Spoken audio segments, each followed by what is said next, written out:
Muchas gracias a todos por la asistencia a esta tercera sesión del taller concurso de espectroscopía. Bueno, en esta sesión tenemos un tema especialmente interesante por su alcance y también muchas veces por lo poco habitual. Normalmente en los talleres de espectroscopía se presta mucha atención al equipamiento, a los espectrógrafos, a las técnicas de observación, a las técnicas de procesado. Desde luego que eso es absolutamente vital, e importante, porque es un paso requerido y necesario para conseguir lo que al final nos interesa, que es desde la visión del espectroscopista, el objetivo no son los espectros son un medio, el objetivo es la interpretación astrofísica, la información astrofísica que ese espectro nos va a dar de la estrella o del objeto estelar que estamos analizando. Eso es lo realmente importante. A veces se le presta poca atención y la clase de hoy por eso creo que es de especial interés. En ella vamos a tratar, por un lado, la clasificación morfológica, averiguar cuál es el tipo estelar de la estrella a través de lo que vemos en el espectro y también la interpretación astrofísica, es decir, qué nos están diciendo pues, el continuo, las líneas de absorción, las líneas de emisión, qué información nos está dando de esa estrella desde el punto de vista astrofísico. Esto es al final la verdadera maravilla de la espectroscopía, ser capaz de deducir aspectos astrofísicos a partir de una curva, que es el espectro. Bueno, como esto es un taller, ya lo hemos dicho en las anteriores sesiones, el objetivo es práctico. O sea, se trata de que cada uno elija su constelación, elija a partir de esa constelación, ya tiene definidas las 5 estrellas que hay que trabajar. Por lo tanto, invitarlos, por supuesto, a participar en la elaboración del trabajo, en la observación, en la captura de esos espectros y en la interpretación astrofísica.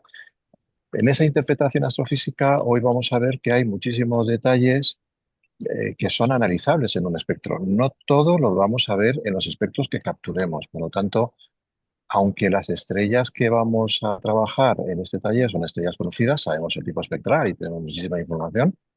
Bueno, aunque las estrellas también sabemos que son objetos absolutamente dinámicos. Siempre que haces una estrella de nuevo, aunque conozcas el tipo espectral, puedes tener sorpresas y pueden aparecer información relevante, pero bueno, ese no es el objetivo de este taller.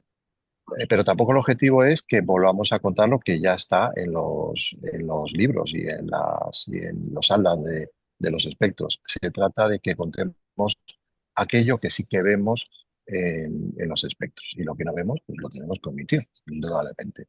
Puesto que es un taller, insisto, un taller práctico. Es decir, si en un espectro no podemos llegar más allá que decir que la estrella puede ser A o B, bueno, pues ese es el objetivo.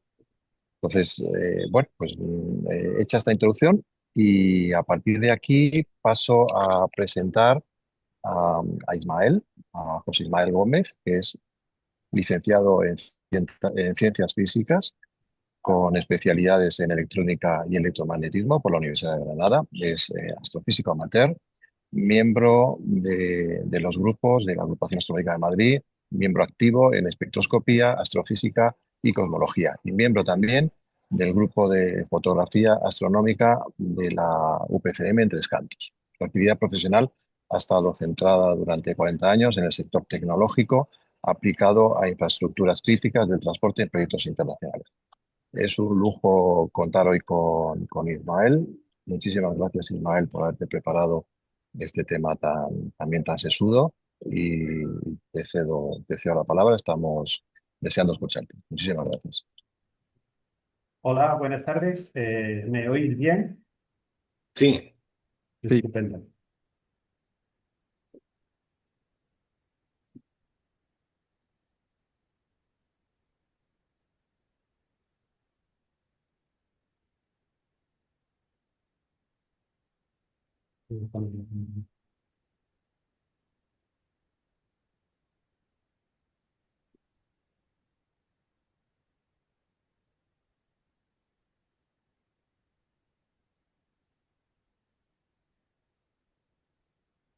¿Veis la pantalla?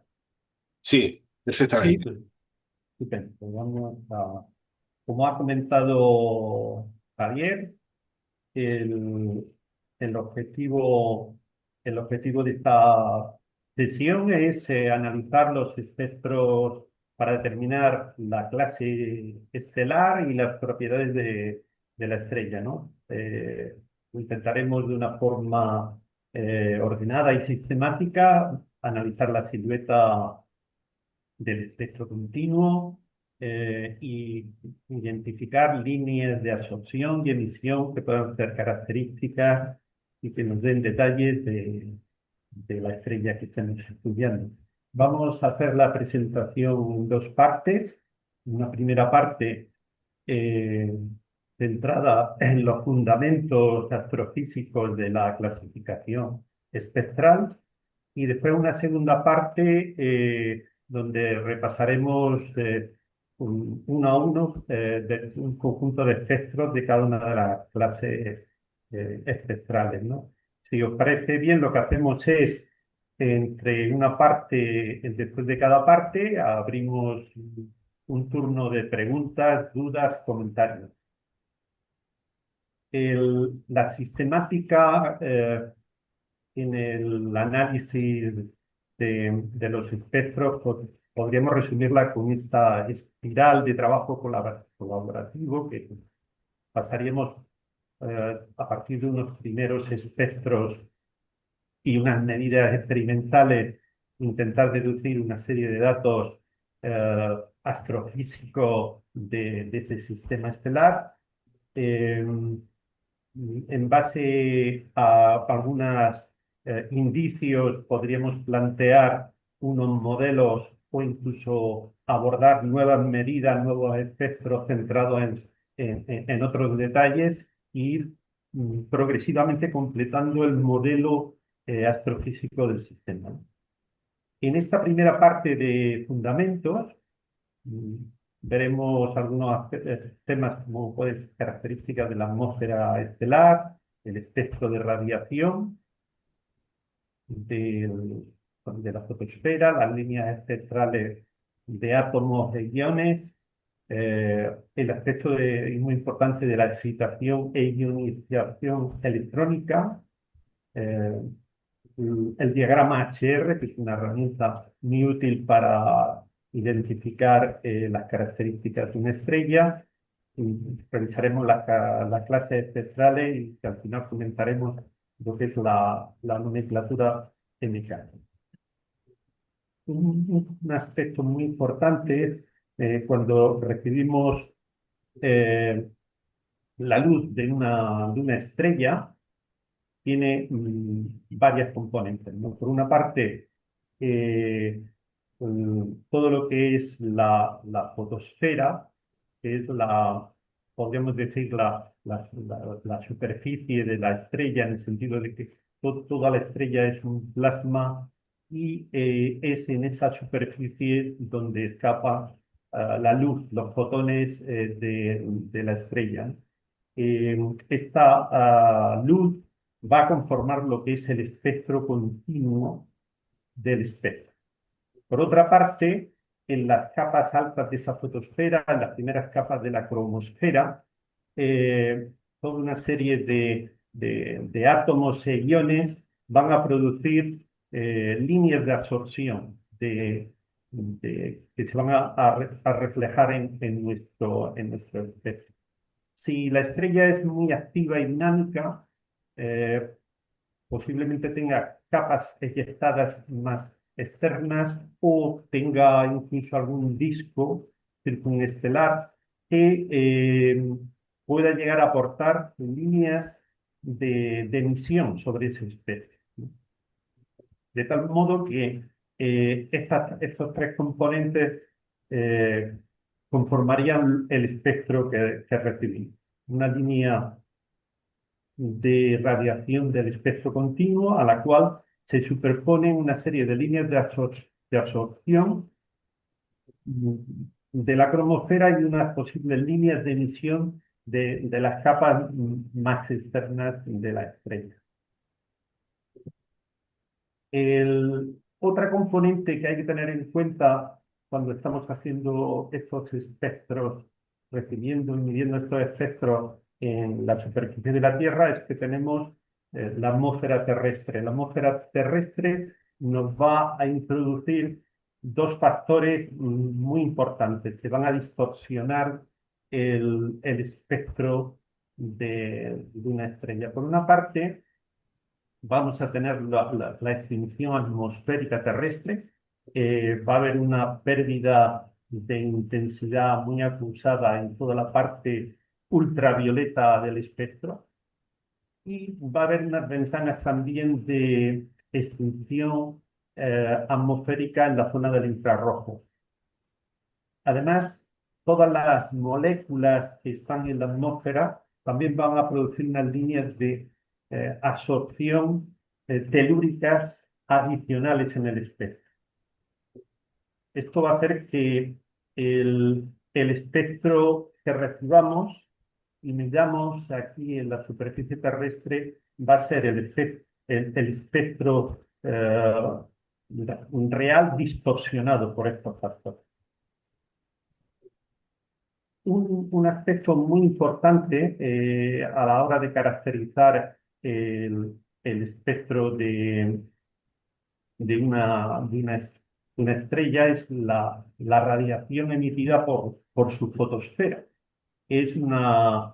La estrella se puede modelizar como un cuerpo negro y la radiación característica de un cuerpo negro, que es una radiación de tipo térmico, se, se modeliza con lo que es la ley de radiación de Planck. Es una curva característica que tiene la silueta de una montaña, ¿no? Por una parte con mayor pendiente ascendente y por otra parte con pendiente eh, decreciente y descendente, más suave. La ecuación de la curva del espectro continuo es la que veis aquí. Tiene quizás dos partes, una parte polinomial y otra parte exponencial, ¿no? Que es lo que conforma, por una parte, lo que son las longitudes de onda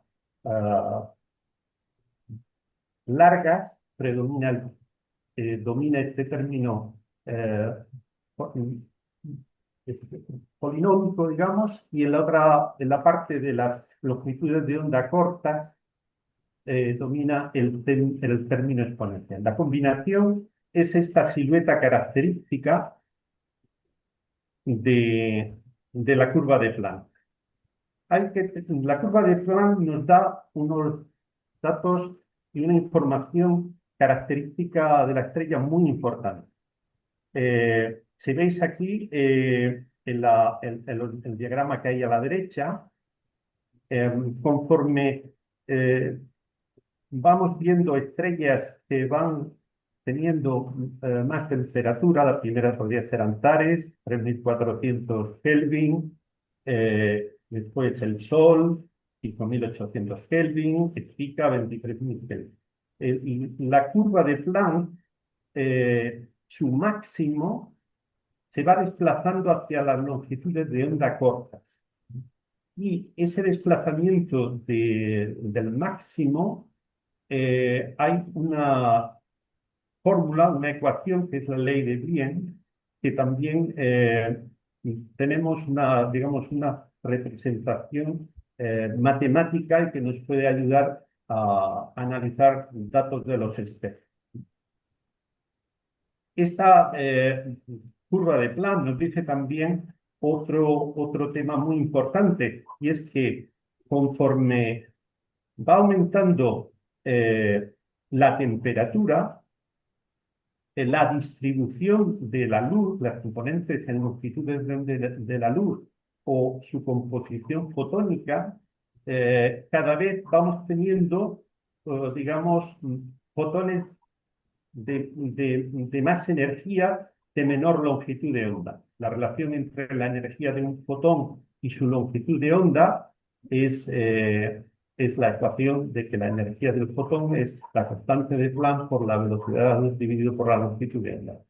Y esto nos va a ayudar a entender una serie de procesos astrofísicos que ocurren en el entorno de la fotosfera y en el entorno de la cromosfera. Eso lo vamos a ver reflejado en el espectro que recibamos. Un aspecto muy importante es que nosotros la parte más importante del espectro va a ser la situada en lo que es la ventana visible, que va a ser la franja de 380 a 750 nanómetros. En la zona de longitudes de onda más cortas, vamos a tener un fuerte efecto de extinción atmosférica en la zona ultravioleta. Y en la parte infrarroja, a partir de los 750, 800 nanómetros, vamos a tener también unos efectos de extinción de una serie de ventanas atmosféricas. Si observáis, conforme vamos viendo estrellas en principio más frías, con las que están en colores rojo, naranja, la parte de la ventana visible de esos espectros de radiación es una función, la curva de Planck es principalmente creciente, eh, conforme vamos viendo curvas de estrellas mm, más, más calientes, su máximo estará dentro de la zona de la ventana visible y vemos estrellas ya azules o que su espectro, estrellas mucho más calientes, su máximo, si observáis, va a quedar fuera de la ventana visible. Y su curva del continuo va a ser fundamentalmente una función decreciente con la longitud de onda. Digamos, la curva del continuo es un indicador muy útil para identificar la clase espectral, o la cantidad de la estrella que estemos estudiando. Por otra parte, en el espectro vamos a ver reflejados una serie de líneas de absorción o líneas de emisión discretas que se corresponden con las líneas eh, con- de absorción o de emisión de algunos átomos o iones o incluso moléculas, si estamos hablando de atmósferas estelares más frías, pero los primeros protagonistas van a ser los átomos y los iones, ¿no? Y hay uno de especial relevancia, que es el átomo de hidrógeno. El átomo de hidrógeno, aparte de ser uno de los elementos con prácticamente el 75% del universo está compuesto de hidrógeno, también las estrellas es el principal componente de las estrellas.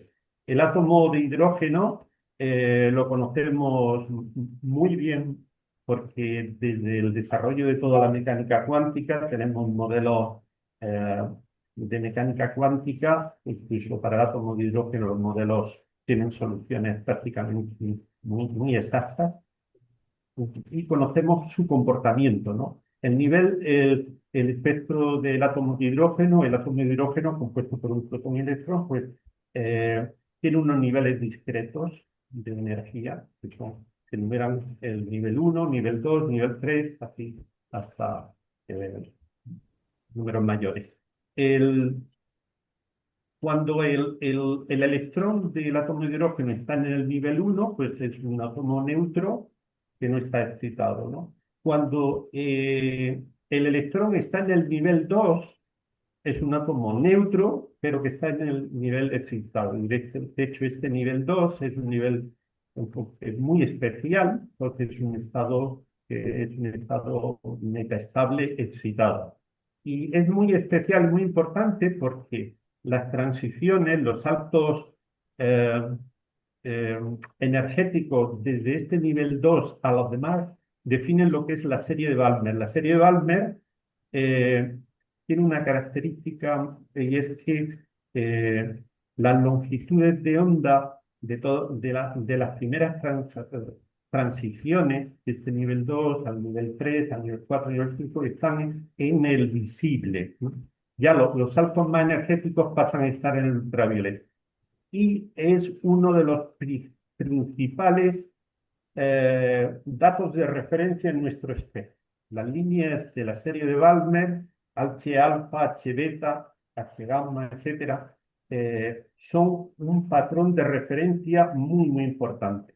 El conocimiento que tenemos del átomo de hidrógeno, conocemos perfectamente los, los niveles energéticos correspondientes y sabemos también las longitudes de onda que corresponden a cada una de esas líneas espectrales, ¿no? De hecho, se puede deducir a partir del modelo y de las soluciones teóricas de mecánica cuántica del átomo de hidrógeno cuáles son esas longitudes de onda y son las que vemos en el espectro. Las famosas líneas H alfa, H beta, H alfa en 756,3 nanómetros, H beta en 486,2, ¿no? Y son una de las grandes referencias. Comentar anecdóticamente que hay una línea también que es muy importante, que nosotros no la utilizamos en la espectroscopía común, se utiliza más bien, que es la serie de Lima, que son las correspondientes con el nivel 1, con el nivel básico de átomo de hidrógeno, y es la longitud de onda relacionada con este nivel es de 91,2 nanómetros y se utiliza para espectroscopía, por ejemplo, de galaxias remotas, porque los átomos de hidrógeno en el medio interestelar al final crean como una especie de cortina, ¿no? El, el átomo de hidrógeno se conoce con mucha precisión. Tenemos unos niveles energéticos muy bien definidos, unos niveles también definidos. eh, mm, pero ¿qué ocurre conforme vamos abordando átomos más complejos? El siguiente sería el átomo de helio. Pues el escenario se complica. Las interacciones entre los electrones de la, aparecen fenómenos de repulsión electrónica o aparecen fenómenos de interacción del spin del electrón con el spin del protón, del núcleo, o interacciones de varios tipos, ¿no? Y esto ocurre en todos estos átomos e iones multielectrónicos, que muchos de ellos tienen unas características muy especiales en cada clase. En cada clase estelar puede haber factores que determinan, que toma el protagonismo el helio o el calcio o el hierro o el magnesio o el carbono o el nitrógeno o iones específicos de estos átomos iones. Si observáis lo que ocurre es que los niveles tan limpios del átomo de hidrógeno se complican, en el sentido de que estas interacciones entre los electrones con el núcleo, entre los espines, al final producen una serie de desdoblamientos de esos niveles básicos energéticos y se crea una tupida red de subniveles donde ya es posible toda una familia de transición. Aparecen fenómenos, por ejemplo, hay unos acoplamientos que se llaman acoplamientos spin orbital, que muchas veces los observamos en nuestro espectro, que producen dobletes o tripletes de líneas espectrales. Son paquetes de líneas que están muy próximas porque las diferencias de niveles son pequeñas, a nivel de energía son pequeñas, y esas transiciones aparecen líneas espectrales que están próximas y pueden ser algunas veces unos indicadores muy buenos para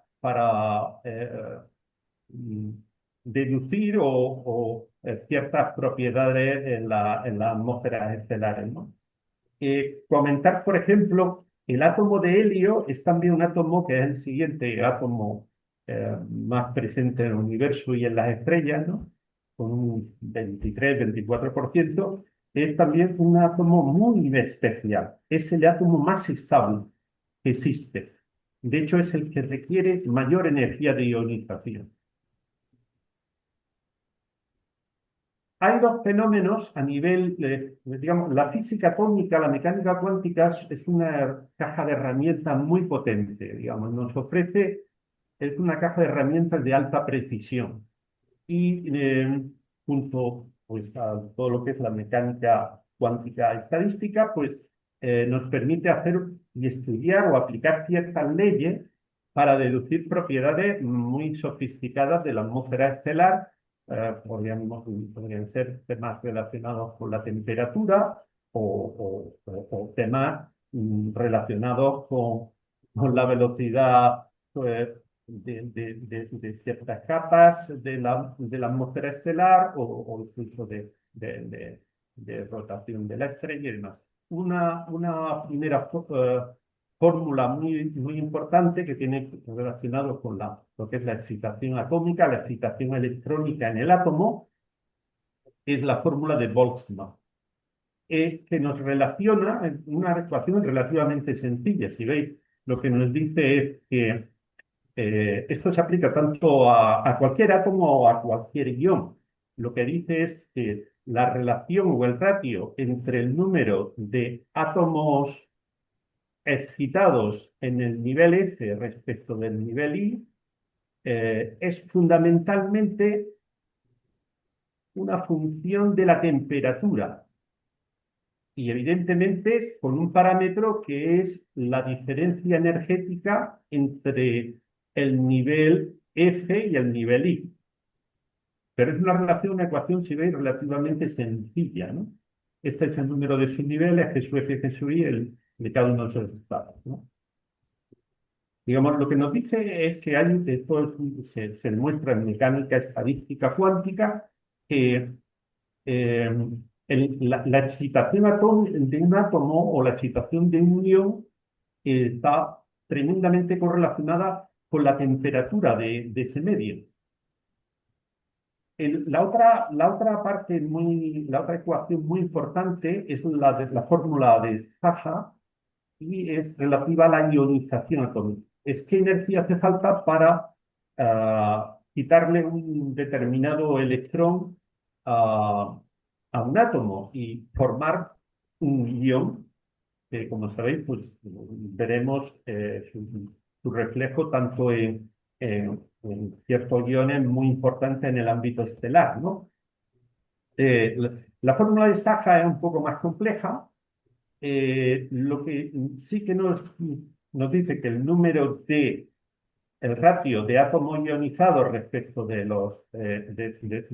todos los átomos neutros es una función de la temperatura, una función un poquito más complicada, más compleja que la anterior, porque hay un término eh, polinómico y un término exponencial, y depende también de la presión electrónica que hay en el editor. Digamos, si hay electrones en ese editor, no, son capaces también por colisión generar iones. La combinación de la excitación atómica y la ionización atómica nos da una curva característica de la intensidad de las líneas de emisión o absorción en el espectro, que ahora veremos, ¿no? Es también una silueta, digamos, en forma de montaña, digamos. Conforme vamos aumentando la temperatura, entra en juego el factor de excitación, porque como hemos visto antes, la temperatura se acaba reflejando en que hay una mayor población de, de fotones más energéticos, digamos, con menor longitud de onda, pero mayor energía. Entonces, siempre hay una parte donde la excitación electrónica es la que lidera. Llega a un punto en que la energía ya fotónica es tan alta que empiezan procesos, a entrar los procesos de ionización. Y el protagonista empieza a hacer la ionización. La combinación de la excitación y la ionización es esta curva de montaña, que si estamos hablando, por ejemplo, de las líneas espectrales del átomo de hidrógeno, si recordáis las líneas de Balmer, por ejemplo, son transiciones con el nivel 2, son transiciones propias de un átomo neutro. Entonces, si el hidrógeno se ioniza, desaparecen esas líneas. Hace falta que el átomo sea neutro, que esté excitado, ¿no? Entonces, conforme se progresa y se aumenta en temperatura, partimos de unos escenarios de, digamos, de baja temperatura, ahora lo veremos qué tipo de estrellas frías donde no hay líneas, van apareciendo líneas espectrales, van tomando protagonismo, llegamos a un máximo, en el caso de hecho suelen ser los 9000 y 10.000 Kelvin, empiezan los procesos de ionización y esas líneas van perdiendo protagonismo hasta prácticamente desaparecer. Pues esta curva característica no es solo del hidrógeno, ocurre con el helio, ocurre con los demás átomos de iones. Unos cálculos, digamos, rápidos para que entendamos un poco cómo entran en juego los fenómenos de excitación electrónica o ionización, sería comparar tres estrellas, ¿no? Antares, 3500 Kelvin, el Sol, 5570 Kelvin, Mencalina, 9200 Kelvin, ¿no? En su, como temperaturas eficaces de sus respectivas fotosferas. Si aplicamos la ecuación de la fórmula de Boltzmann de excitación electrónica, intentando entender qué ocurre con las líneas de Balmer, si veis que sería este ratio en esos dos partidos su 1, que sería el ratio de átomos excitados en el nivel 2, y el otro ratio que sería cuántos de esos átomos del nivel 2 están en disposición de pasar al nivel 3. Esto es lo que produciría la línea H alfa. En una estrella como Antares, hay muy poquitos átomos en el nivel excitado, 7,7 por 10 elevado a menos 15. En el Sol, la cantidad es también pequeña, pero es significativamente mayor, y en Mencalina es mayor. El segundo indicador es cuántos de esos átomos anteriores que están en el nivel 2 están en posición de hacer la transición H-alfa. En Antares es el 0,4% de una cantidad pequeñísima. Por eso una estrella de 3500 Kelvin como Antares pues no tiene líneas de Balmer o H-alfa significativas. En el Sol, bueno, en el Sol es un 4,9%, casi un 5% los que están en disposición de hacer esta transición. Y en una estrella como Mencalina, algo más del 20%, ¿no? Es lo que hace y se entiende ese factor característico de que en las estrellas, en la clase A, es donde dominan las líneas de Balmer. Y en lo que es relativo a la ionización atómica, que es el factor, el contrafactor, digamos, haciendo también los cálculos, hay que introducir una estimación de referencia de la presión electrónica, porque no solamente es la temperatura, sino también la presión electrónica, y esto está relacionado algunas veces con que la estrella sea una enana o sea una gigante, con la gravedad, con la presión del gas que hay en la fotosfera. Haciendo los cálculos, pues aquí veis que en el caso de Antares, con 3500, tiene muy poquitos átomos ionizados, 10 elevado a menos 3. El Sol tiene 3,7 o 4 por 10 elevado a menos 5. Esto significa que hay en el Sol, hay solo 4 átomos ionizados por 100.000 átomos neutros. O sea, en la fotosfera del Sol el hidrógeno está casi todo en estado neutro. Y sin embargo, una estrella como Mencalina, el ratio es 1,986, casi 2, ¿no? Digamos, hay un porcentaje muy elevado de átomos ionizados. Digamos, toda la física atómica permite calcular y entender qué es lo que ocurre en esta fotosfera de 3 estrellas, pues en este rango de temperaturas. Lo que habíamos comentado antes, el conjunto de todos estos factores astrofísicos y de la física atómica y la física de todos estos iones es esta curva, que es, si en el eje vertical tenemos la intensidad relativa y en el eje horizontal tendríamos la temperatura o la clasificación espectral, que está correlacionada con la temperatura y que vamos a ver después. Si veis, siempre se produce este fenómeno de forma de montaña, digamos. La línea espectral va ganando intensidad conforme aumenta la temperatura. Hay una zona donde alcanza el máximo y después hay una pérdida de intensidad relativa. Y esto es aplicable en principio tanto a líneas de absorción espectrales como líneas de emisión espectrales. Otro detalle, por ejemplo, si observáis solamente, es en atmósferas estelares más frías donde, digamos, la energía fotónica permite que existan moléculas.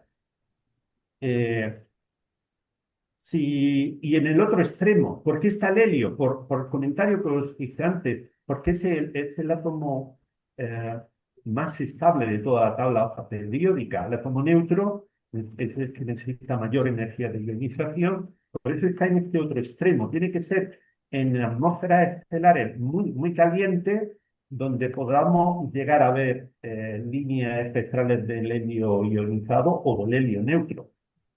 Y en una posición intermedia, pues todas las familias de, de otros átomos o metales. En astrofísica normalmente todo lo que no es hidrógeno y helio se llaman metales, entre menos así entre comillas, y sus respectivos iones. Y si recordáis, había como una especie de red muy compleja de subniveles, que es lo que al final se acaba reflejando en los espectros. Un diagrama muy importante es el diagrama de Hertzsprung-Russell. Es un diagrama donde se representa en el eje vertical la luminosidad estelar o algún parámetro o magnitud equivalente, como puede ser la magnitud absoluta, y en el eje horizontal la clase espectral o la temperatura efectiva u otro. Los diagramas de HR tienen esta silueta principal característica central, se corresponde con las poblaciones de estrellas que están en la etapa de secuencia principal. Secuencia principal es la etapa estelar en la que en el núcleo estelar el hidrógeno se fusiona produciendo helio. Y después hay unos brazos o unas zonas que se corresponden con gigantes y supergigantes rocas. Digamos, el diagrama HR nos da una visión de cómo también cómo a partir de él se estudia y se explica muy bien la evolución estelar, cómo unas estrellas después de la secuencia principal pasan a una etapa de gigantes y demás. Aquí veis la posición que en este diagrama pues ocupan estrellas como nuestro Sol o estrellas como Betelgeuse o Proción o Sirio, ¿no? Y esta correlación con la clase espectral y la temperatura. La clasificación espectral Eh, Hay una primera clasificación principal o más importante que sería la O, B, A, F, G, K y M, donde mm, comenzamos mm, y hay una correspondencia con esa temperatura eficaz de la fotosfera.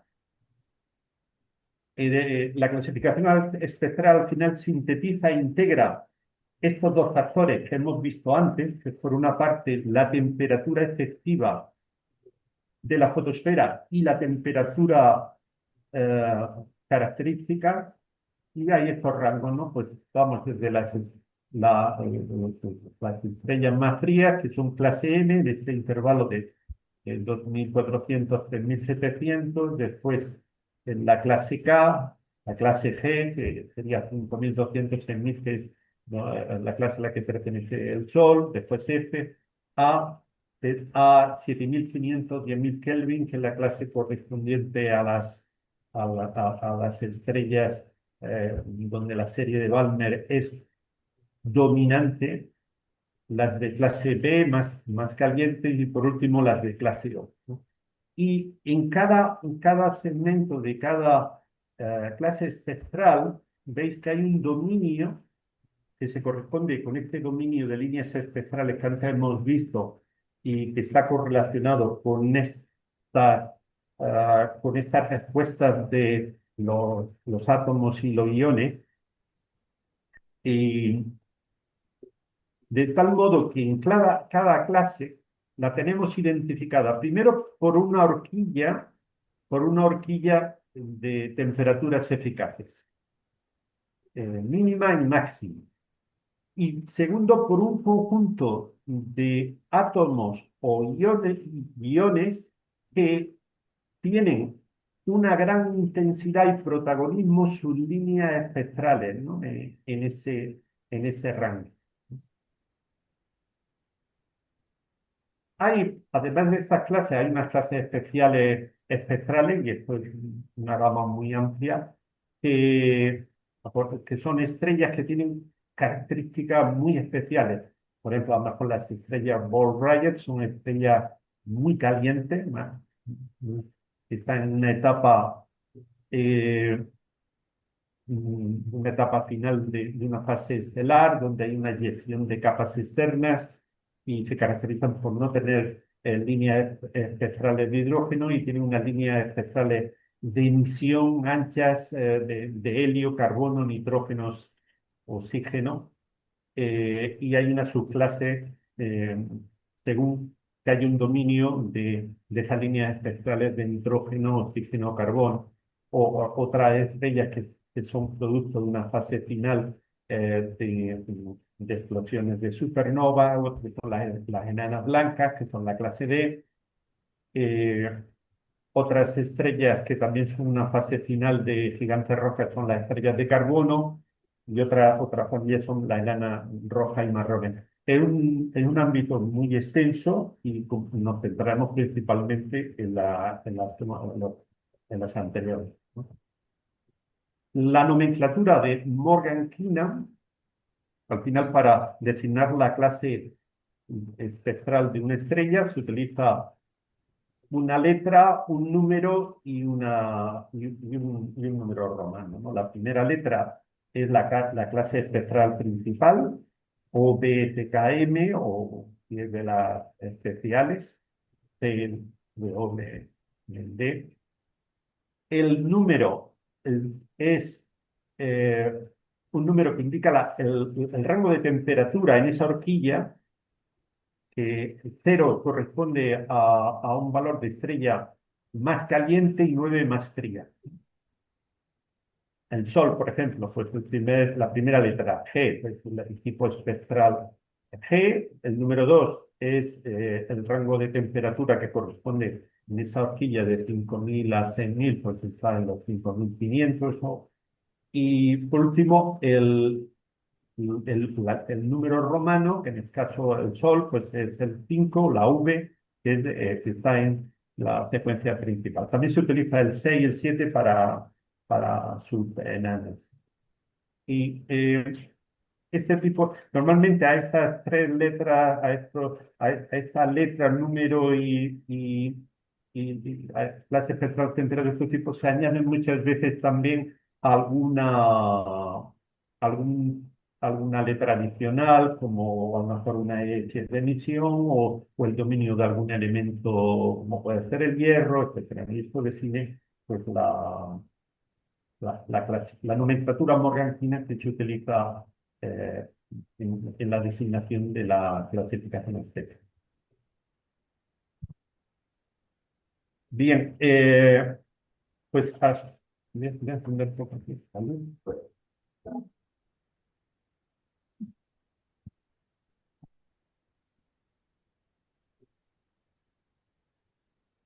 Pasaríamos, si queréis, a una preguntas o dudas, consultas que queráis antes de que comenzáramos con el análisis de, de espectros.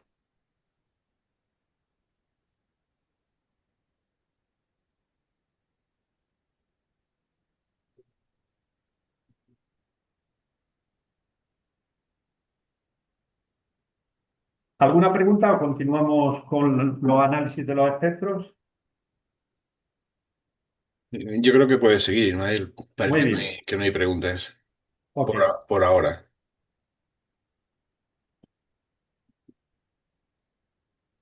Bien, ¿veis la pantalla? Sí. En esta segunda parte, en la primera era más apuntar una serie de fundamentos que utilizaremos, ¿no? Vamos a analizar espectros de cada una de las clases estelares, ¿no? Y repasamos los principales, la clase O, B, A, F, G, K, L, y después vemos algunos espectros especiales. Si tuviésemos tiempo de algún tipo de estrella, pues incluso vemos algún ataque de estimar parámetros astrofísicos. Las estrellas de clase O pues son en principio las estrellas más calientes, son estrellas con temperaturas superiores a los 30.000 Kelvin, son estrellas de color azul. eh, si las viéramos desde fuera de la atmósfera, las deberíamos ver violetas, porque su máximo, según la ley de Wien, está en torno a los 97 nanómetros. Digamos, su máximo de la curva del continuo de Planck está fuera de la zona que estamos monitorizando. Esta caída que vemos en la zona de longitudes de onda muy azules cercanas al ultravioleta es producto de la extinción atmosférica violeta. No debemos confundirlo con que aquí hay un máximo, no, en absoluto. Es lo que comentamos antes, ¿no? Es la silueta del continuo de Planck es muy delata que es la zona visible, es una curva decreciente, digamos, la intensidad del flujo lumínico frente a la longitud de onda es claramente decreciente, ¿no? Son las estrellas, prácticamente la única clase de estrellas eh, donde se pueden ver líneas de helio ionizado y se ven líneas de helio neutro, ¿no? Aquí en esta que es de eh, Theta Ophiuchi, es una estrella de 32.500 Kelvin y pues se ven las líneas que están marcadas en gris corresponden a helio, ¿no? Hay una zona donde se aprecia un doblete muy famoso del ion de oxígeno 3,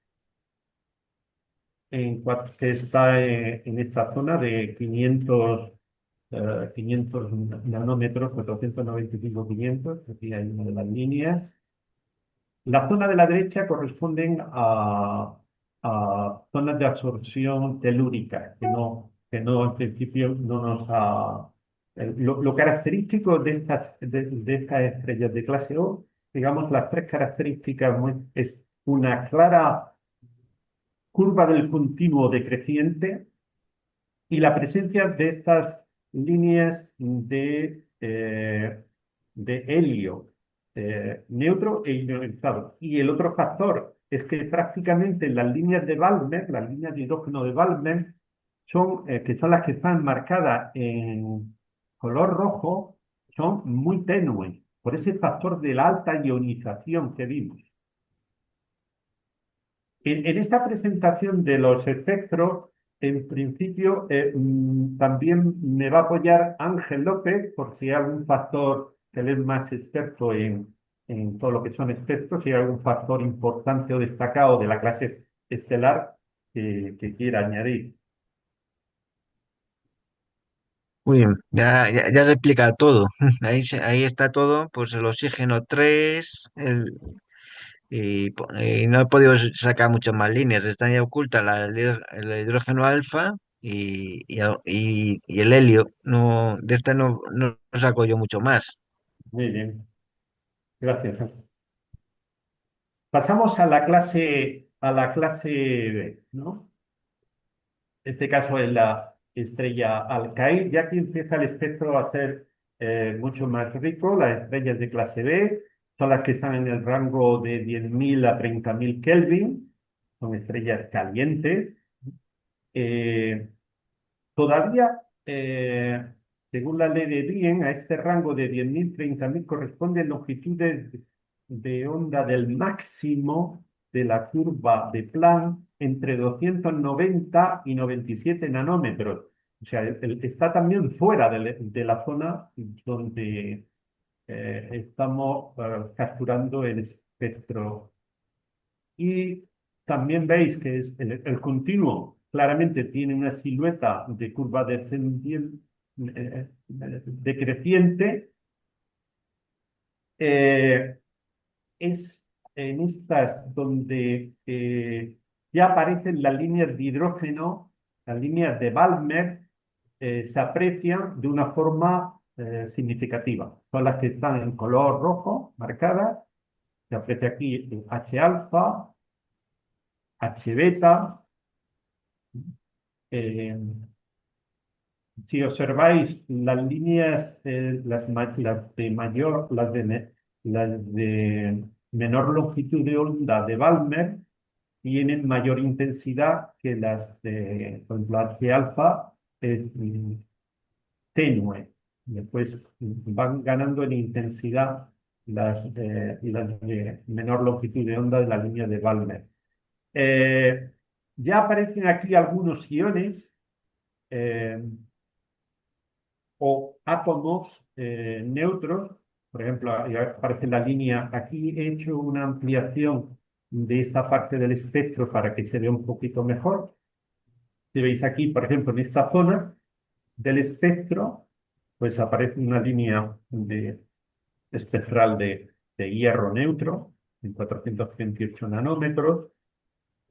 Aparece de un ion de magnesio, del magnesio ionizado de 448 nanómetros. Aparecen también un indicio del O3, del ion de oxígeno.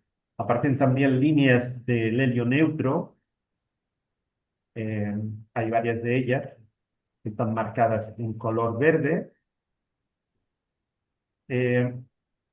Y si apreciáis en el diagrama inferior izquierdo, eh, la atenuación, digamos, la extinción ultravioleta es muy fuerte, digamos. La atmósfera terrestre es una barrera en la parte ultravioleta. Digamos, la curva de Planck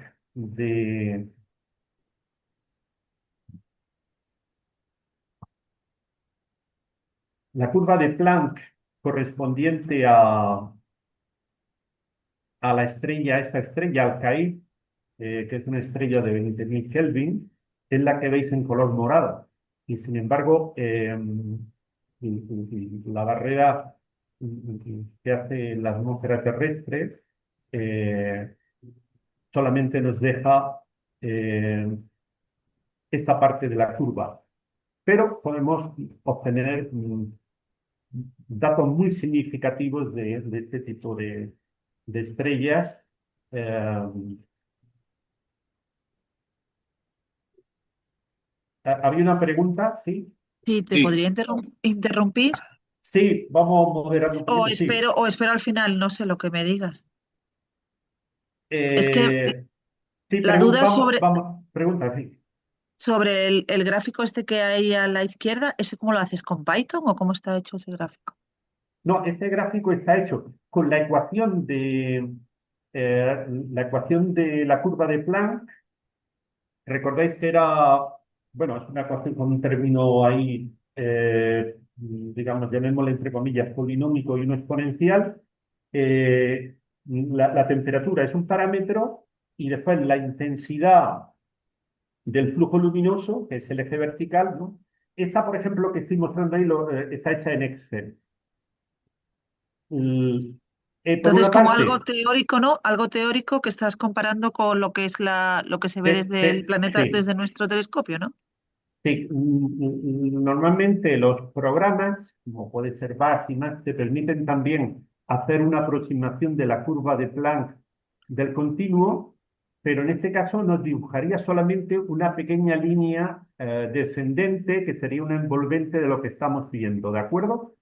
Que sería esta parte de aquí. Sí, sí. Eh, Lo que realmente es un poco impresionante es que, digamos, la luz, la mayor parte de la energía de esta estrella la absorbe la atmósfera, porque su máximo está en 145 nanómetros y la intensidad de ese máximo respecto del que nosotros vemos aquí es 4 o 5 veces superior. Aquí quería destacar eso, que veamos cómo la extinción ultravioleta, sobre todo las estrellas de la clase O la clase B, pues corta toda esa parte del espectro. Tendríamos que utilizar un satélite espacial para obtener esa parte. Hay otra parte que también la comenté antes, que está en los 91, 92 nanómetros, también el, el hidrógeno interestelar hace también una cortina de 91, 92 nanómetros hacia longitudes de onda más cortas, ¿vale?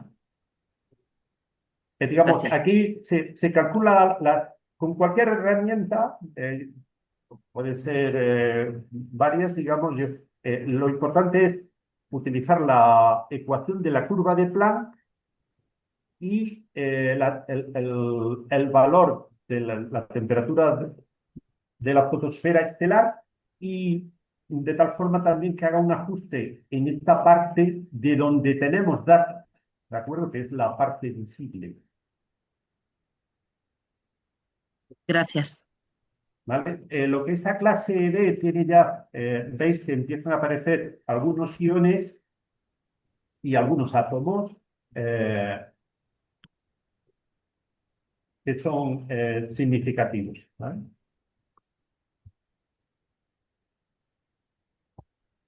Ángel, ¿algún comentario? Pasamos a la siguiente. Nada, muchas gracias. No, para pasar al siguiente. Muy bien.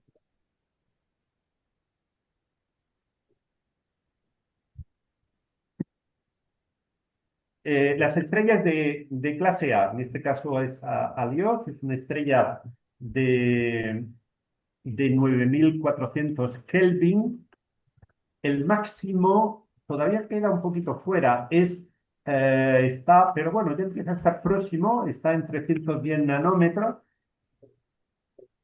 de tal forma que aquí la curva del continuo es la parte principal es decreciente, aunque ya apreciamos aquí un punto de inflexión que sería una combinación de los dos factores en este caso. Por un lado, de la extinción atmosférica violeta y por otra parte que también ya la señal de la estrella eh, a partir de esos 310 nanómetros, pues la intensidad decaería.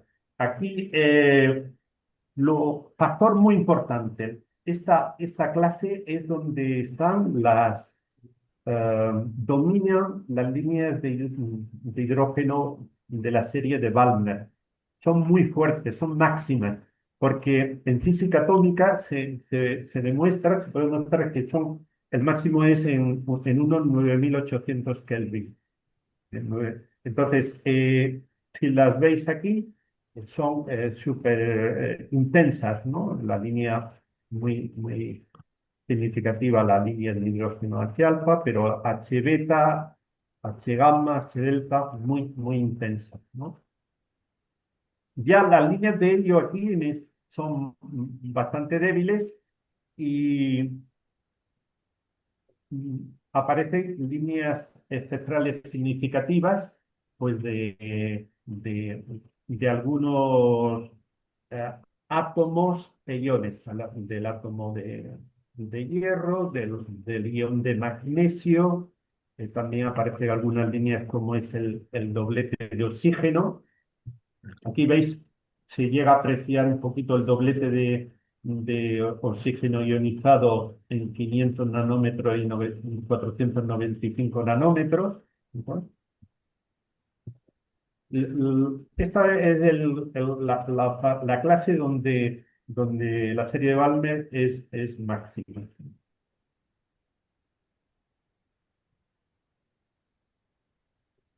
La siguiente clase, que es la clase F, corresponde a estrellas con temperaturas eficaces de 6000 a 7500 Kelvin.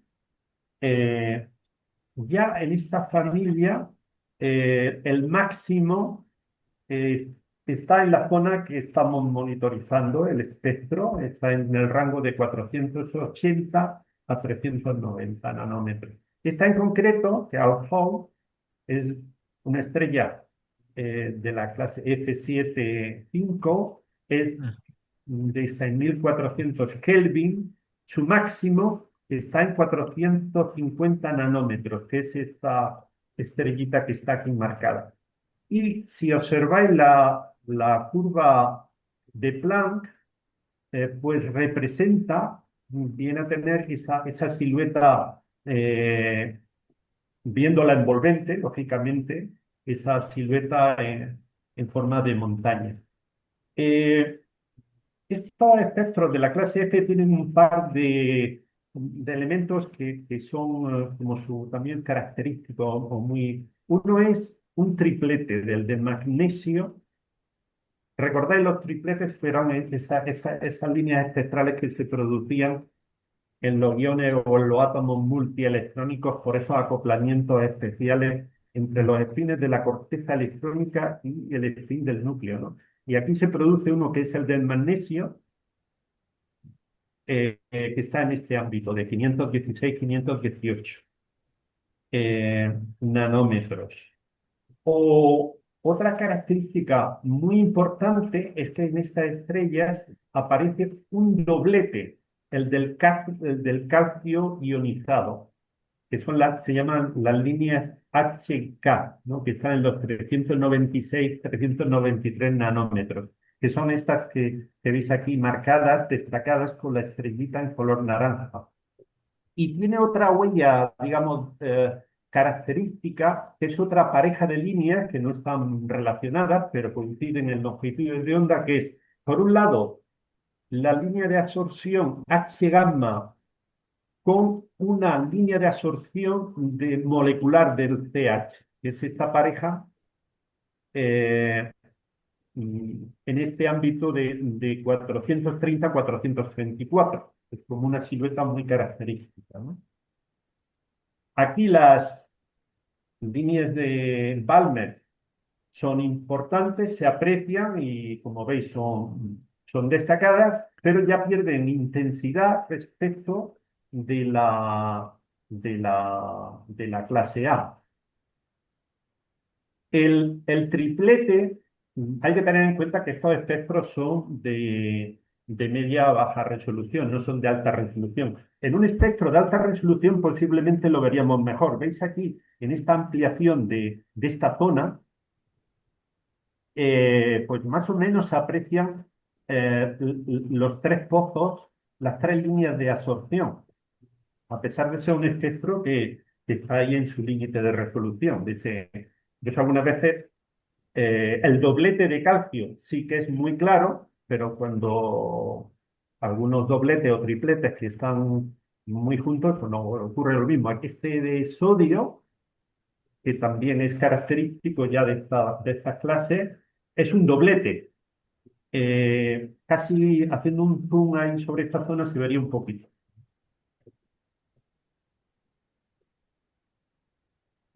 Pasamos, estas veis ya son muy ricas, más complejas. Bueno, no lo he comentado, pero toda esta zona próximo a longitudes de onda largas, próximas al infrarrojo, destacan la absorción, son líneas de absorción telúrica, atmosférica, del O2, del oxígeno atmosférico, del vapor de agua, ¿de acuerdo? Las estrellas de clase G. Si veis aquí, primer factor que se ve muy claramente es que la silueta, la curva de Planck, claramente pasa a tener un perfil de curva creciente. Y estas estrellas que están en el rango 5000, 6000 Kelvin, su máximo está también en la horquilla 580, 480 nanómetros, que es la zona que estamos monitorizando el espectro. Esta en concreto, que es Dunge, es 4500 Kelvin, su máximo está en 745 nanómetros. Está en este punto. Prácticamente, teniendo en cuenta pues bueno, viene a marcar la zona de máximo de la curva, ¿no? Después tienen un factor a destacar de nuevo. Siempre, si te das cuenta, siempre las líneas de Balmer son como la referencia genérica en todas las clases. En este caso, son bastante débiles. La H-alfa mm, está aquí, la H-beta, estas son las que están marcadas en color rojo, pero son de menor intensidad que otras líneas espectrales, ¿no? Por ejemplo, aquí también en esta clase G, la clase G, pues nuestro Sol, recordéis que G25, las líneas de calcio son fuertes. Veis aquí en la zona de longitudes de onda cortas, marcadas en color naranja, se aprecian y se visualiza muy bien ese doblete. El doblete de sodio aparece de una forma también muy destacada, en 589 nanómetros. Y aparecen líneas importantes eh, de metales e iones, ¿no? Como es, por ejemplo, aquí veis algunas líneas especiales del hierro, que están marcadas en color rojo. Aparece también el triplete de magnesio destacado. Aquí hay una pequeña ampliación para, pues, un poco ver cómo se aprecian esas líneas del triplete. Eh, y esto viene a ser el conjunto de una curva de Planck creciente mostrando una inflexión en su máximo y las líneas del doblete de calcio y el doblete de sodio y las líneas como pueden ser del magnesio, el triplete o el hierro, ¿no? Y siempre el factor, en este caso más negativo, de que las líneas de hidrógeno Balmer ya son eh, más tenues. La clase K corresponde a estrellas ya más frías, entre 3500 y 5000 Kelvin. La horquilla de su longitud, de donde es el continuo, el máximo, está también en la zona que estamos obteniendo el espectro. Aquí está en concreto es Arturo, 4300 Kelvin. Su máximo está en 675 nanómetros. Aquí el perfil, veis claramente que la envolvente tiene una silueta de montaña donde eh, tenemos el máximo en nuestra zona central del espectro, ¿no? Eh, ya empieza, si observáis, ese fenómeno de muy baja excitación electrónica y que al final ocurre con el hidrógeno. Las líneas de Balmer son prácticamente invisibles o muy tenues, están marcadas en color rojo, H alfa, H beta. Eh, las líneas de algunos metales, como antes eran destacadas, aquí empiezan a ser ya más débiles.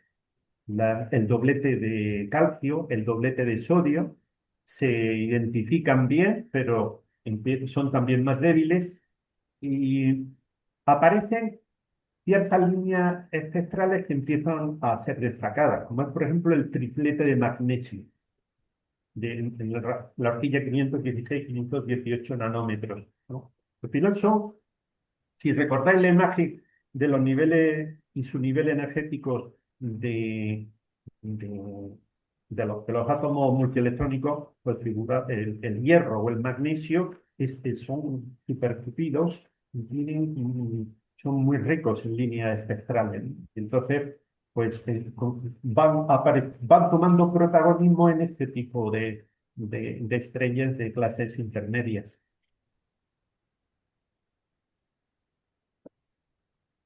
Las estrellas de clase M serían dentro de las más frías. En este caso, bueno, son las que son menor de 3500 Kelvin y la curva del continuo, el máximo, estaría en los 830 nanómetros, más allá de los 830, estarían en el borde de las longitudes de onda más largas que captamos con el espectro. Esta en concreto, que es Antares, con 3500 Kelvin, estaría en 830 nanómetros. Claro, la envolvente aquí no apreciamos ningún máximo, porque ocurre, las ventanas de extinción atmosférica telúrica distorsionan mucho el espectro. Claramente, si veis, sí que aquí se aprecia una zona eh, creciente del espectro, pero por aquí después se distorsiona. Si la curva teórica de Antares sería la que estaría aquí en la zona, sería en esta gráfica que está a la izquierda, es la que está en color azul, y esta curva que tenemos aquí monitorizada, su envolvente, es la que está en color rojo. Y se aprecia también una fenomenología también de extinción atmosférica en la parte infrarroja. Como veis, el máximo que estaría aquí no se puede deducir de la silueta, y además no toman mucho protagonismo las zonas de extinción telúricas del O2 y del H2, ¿vale? Las líneas de hidrógeno de Balmer son inapreciables por falta de excitación, porque si recordáis que en eh, pues aquí es el hidrógeno, no, digamos, la energía fotónica en la fotosfera no es suficiente para llevar esos átomos de hidrógeno al nivel 2, que es el que al final participa en las líneas de Balmer. Estas estrellas ya son tan frías que aparecen líneas o bandas espectrales un poco sofisticadas, eh, relacionadas con moléculas como es el óxido de titanio. Digamos, son ya temperaturas en las cuales pueden aparecer eh, moléculas en esa atmósfera estelar y líneas de absorción o franjas de absorción que corresponden. ¿Qué ocurre con las moléculas respecto de los átomos y los iones? Que debido a que su estructura es más compleja, aparte de los niveles energéticos correspondientes a los alfa energéticos, tienen más grados de libertad de rotación de esos componentes de la molécula y aparecen una gama de subniveles todavía más amplia que producen, más que líneas claramente definidas, producen bandas, ¿no?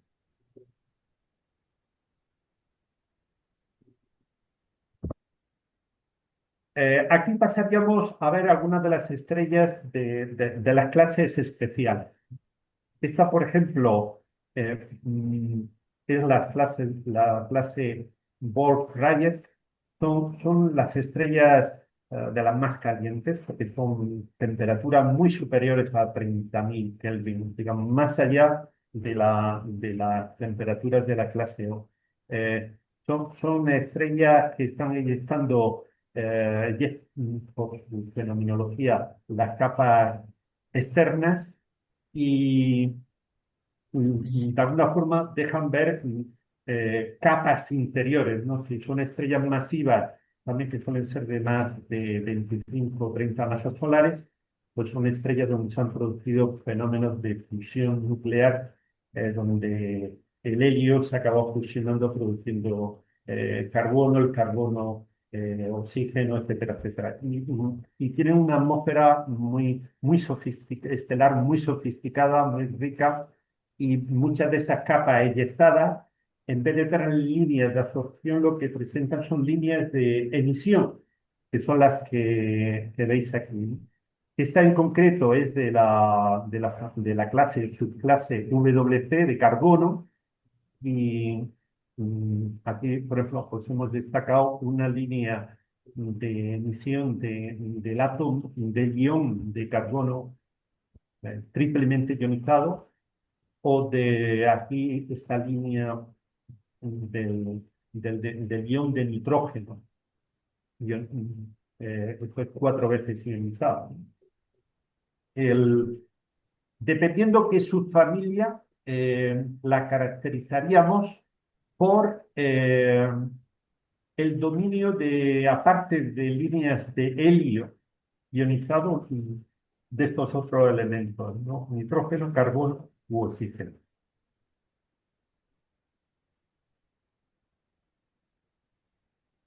Las estrellas también, otras estrellas que es de otra clase que es también eh, especial y un poco rara, son la clase C de carbono.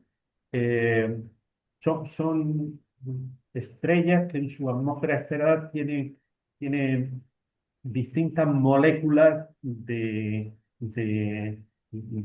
carbono, carbono diatómico, CH, CN, son las más frías porque están en el rango de 2000 a 3000 Kelvin y presentan, pues al ser muy frías, pues permiten que existan ahí moléculas y acaban reflejándose en una líneas bastante complejas de líneas de absorción moleculares de estos derivados. Son estrellas que son las etapas finales de gigantes rojas. Otra clase muy interesante son las estrellas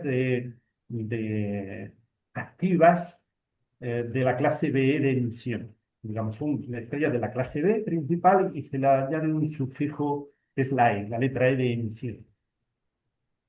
Tienen las características, digamos, de la clase principal, que está en concreto Pleione, que está en las Pléyades. Es una estrella de la clase B85, eh, en su fotosfera 12.000 Kelvin, ah, su, su máximo en 240 nanómetros, estaría fuera de... Lista, por ejemplo, veis que utilizando el programa, el BAS, el software BAS, que explicó el otro día muy bien Leo, puede sacar su curva de Planck. La curva de Planck de 12.000 Kelvin es la que veis aquí en trazo de color verde. Más o menos es una envolvente, ¿no? Tiene unas características muy especiales, que son, presentan líneas de emisión de la serie de Balmer. Si observáis aquí, esta es la H-alfa, presenta un pico de emisión. Aquí hay un zoom, digamos, aquí hay una ampliación. Aquí a la izquierda está H-alfa, ¿vale? Donde se ha ampliado, se ha hecho zoom en la longitud de onda para que veáis la silueta. Después también presenta una línea de emisión en H beta, sumado a una línea de absorción, que es la que está en el trazo verde. Es decir, y después en la línea de Balmer H gamma ya presentan solo una línea de absorción. Digamos, los picos de emisión aparecen en H alfa y HB.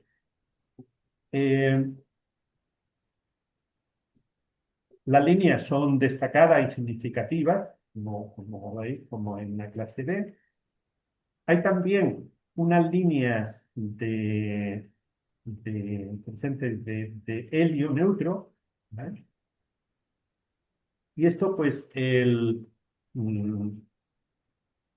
lo que es el factor principalmente destacado son la presencia de estas líneas de emisión. La hipótesis, y esto bueno, la conocemos bastante bien porque analizando su espectro de alta definición se tienen mucho más detalles, son estrellas que han eyectado sus capas más externas, son estrellas que rotan muy rápido y eyectan sus capas externas y crean un disco circunestelar. El origen de las líneas de emisión está en ese disco circunestelar. Y las líneas de absorción provienen de lo que sería la estrella. Entonces, estas estrellas con esto permiten que hagamos un estudio del disco y de la estrella, ¿no? Ahora, después, si queréis, hacemos alguna turno de preguntas. Si queréis, algunas transparencias había preparado de cómo deducir algunos parámetros astrofísicos de una estrella como esta, como es Pleione. ¿Alguna pregunta? Uy, sí. ¿O continúo? Eso.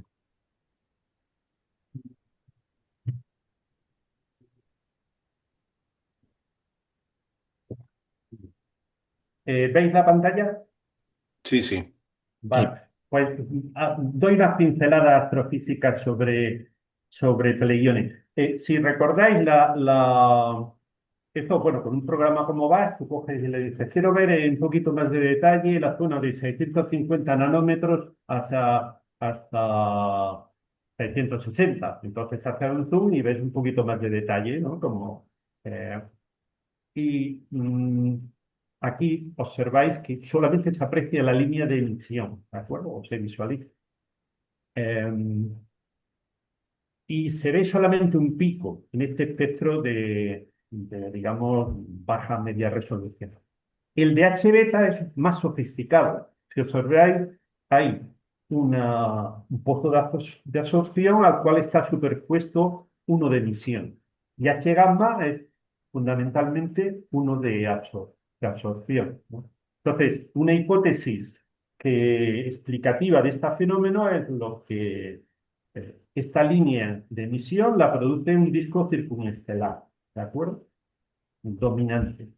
Esta combinación es, de nuevo, el pico de emisión proviene del disco circunestelar y la absorción lo produce la cromosfera estelar, ¿sí? La cromosfera. eh, y por último, en H gamma y la siguiente H delta, etcétera, pues son líneas de absorción características de la cromosfera estelar, ¿no? De la forma que tenemos unos datos en el espectro que podríamos ligar al disco estelar y otros a la estrella, ¿de acuerdo? Si nos vamos al programa VAS, podemos, con las herramientas de medida, seleccionas, en este caso, si veis, me voy al de abajo. Primero, la línea de emisión, H alfa. Seleccionamos dos puntos y decimos que nos haga unas medidas. Normalmente, la modelización que utiliza HBAS es gaussiana. Hace una modelización de una curva gaussiana y obtiene los parámetros principales de esta gaussiana envolvente. y nos da datos como por ejemplo es el parámetro FWHM o la altura, la profundidad de la línea o la altura de emisión o la profundidad de absorción. Nos da una serie de parámetros, o el ancho eficaz, nos da una serie de parámetros con los cuales podemos derivar datos muy interesantes sobre la astrofísica estelar. Vamos a hacer aquí por ejemplo, si recordáis lo que hemos dicho, la hipótesis, la conjetura que estamos haciendo es que eh, las líneas de absorción son características de la estrella y las de emisión del disco. Vamos a comenzar con las de absorción. Pues utilizamos la primera, que es nítida y clara, que es H gamma, ¿de acuerdo? Que está en los 434 nanómetros. Hacemos la medida sobre esta línea de absorción con el programa BAS, nos da un montón de datos y parámetros, y vamos a utilizar un dato para estimar la velocidad radial de la estrella, la velocidad de rotación en su zona, digamos, ecuatorial, que sería por efecto Doppler la velocidad radial, porque nosotros vamos a medir siempre, digamos, de ese disco la parte radial, digamos, la que apunta hacia nosotros. Y es esta ecuación sencilla, que es el incremento de la longitud de onda dividido por la longitud de onda por la velocidad de la luz. La longitud de onda de referencia, lambda sub 0, es 434 nanómetros, que es la característica de la línea H gamma. Por eso os decía que la física atómica, la mecánica cuántica, aquí nos da una caja de herramientas de alta precisión. Entonces, aquí este factor 4 os lo podría explicar cuál es el motivo, pero esta ecuación que se utiliza en muchos libros de astrofísica, en este escenario de este tipo de estrellas, es una buena aproximación para deducir la velocidad radial, sería esta ecuación, que es relativamente sencilla. FWHM, que es full width half maximum, ¿no? El término en inglés es como sería anchura, es esta línea que hay aquí, es la anchura a la profundidad media, ¿no? En nanómetros. Pues bueno, esto lo ponemos aquí en esta ecuación, que si veis es ¿dónde está aquí? Sí. 1.658, lo aplicamos en la ecuación y nos sale una velocidad bastante razonable de 287 kilómetros por segundo. Digamos, en esa estrella rotando, lo que va a destacar y va a producir su zona ecuatorial y su cromosfera, pues nos van a producir esta línea de absorción. Y a partir de los datos del espectro de esta línea de absorción, podemos deducir esta velocidad de 287 kilómetros por segundo. Con algunos otros datos, como sabemos cuál es el radio de esta estrella, podemos estimar cuál es su periodo de rotación. Y es una estrella que rota muy rápido, 15,5 horas. 15 horas. El Sol, nuestra estrella, el Sol, sabéis que gira en torno de 25 días a 30, depende de la zona del Ecuador, unos 25 días. El largo de esta estrella lo hace en 15 horas. Una estrella muy rápida, rota muy rápido. Otro dato muy interesante es la velocidad de ruptura estelar. Si una estrella rota tan rápido, llega un momento que sus capas, sobre todo la zona ecuatorial, pierde masa en esta zona ecuatorial y hay una velocidad a partir de la cual la estrella se rompe o eyecta todas esas capas exteriores, ¿no? Y esto es una relación relativamente sencilla igualando la fuerza centrífuga a la fuerza de gravedad en esta zona del Ecuador. Esta relación, la velocidad de ruptura es la raíz cuadrada de la constante g por la masa de la estrella dividido por el radio de la estrella. Y esto nos da una velocidad de ruptura de 385 kilómetros por segundo para Pleione. Esto significa que lo que deducimos del espectro es realmente estamos en el 75% de la velocidad de ruptura. Y esto explica muy bien que esta estrella esté inyectando sus capas externas, ¿no? Y esa otra hipótesis que estamos considerando de que exista un disco alrededor, pues va siendo bastante coherente.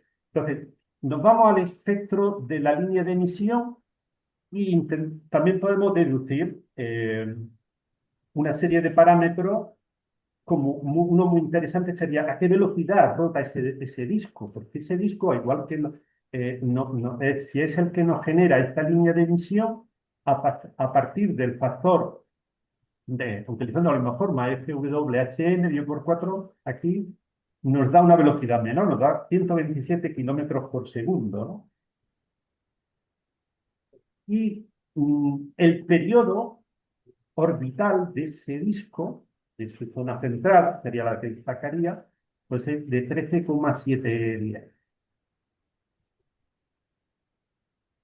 Se puede incluso estimar, o aplicando la tercera ley de Kepler, podríamos estimar a qué distancia media está ese disco, que sería, Mael, sí, disculpa, tengo una duda.